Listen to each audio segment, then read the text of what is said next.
नरेंद्र मोदी के लक्षद्वीप के दौरे के बाद मालदीव के मंत्रियों के आपत्तिजनक ट्वीट से पैदा हुए विवाद के महज 5 दिनों में ही लक्षद्वीप जाने वाले सभी फ्लाइट मार्च तक के लिए बुक हो गई है। गौरतलब है कि देश में एक और पर्यटन स्थल को बढ़ावा देने की पहल में प्रधानमंत्री नरेंद्र मोदी ने लक्षद्वीप का दौरा किया था। पीएम मोदी की वायरल तस्वीरों के कारण लक्षद्वीप की गूगल सर्च में बढ़ोतरी हुई।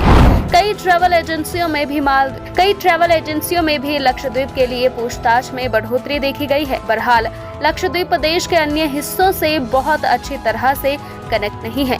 लक्षद्वीप में केवल एक airline company airlines air flight का संचालन करती है। यह केरल के कोची और लक्षद्वीप के अगत्ती द्वीप पर मौजूद एकमात्र हवाई पट्टी के बीच सभी उड़ानें चलाती है। कोची से अगत्ती तक की उड़ान में लगभग 1 घंटा 30 मिनट का समय लगता है।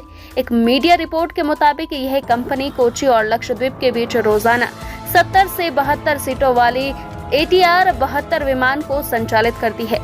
कोची अगत्ती फ्लाइट के मार्च तक के टिकट अब बिक चुके हैं। लक्षद्वीप पर हाल ही में लोगों के ध्यान दिए जाने के कारण उसके लिए सवालों में काफी उल्लेखनीय 50% की बढ़ोतरी हुई है।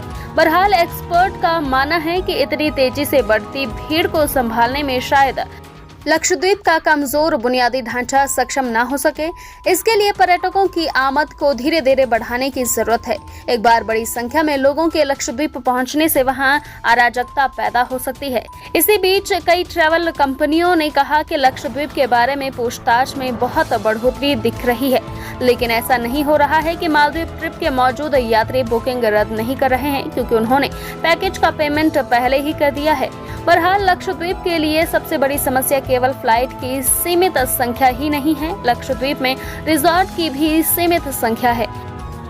उनकी बुकिंग के लिए भी काफी पहले से कोशिश करनी होती है। बहरहाल अब लोग मालदीव से ज्यादा लक्षद्वीप के पैकेज की मांग कर रहे हैं, मगर टूर ऑपरेटर अब उन्हें साधनों की कमी के और लक्षद्वीप के लिए जरूरी कागजी कार्यवाही के बारे में बता रहे हैं, जिससे पर्यटक थोड़े भ्रमित हैं।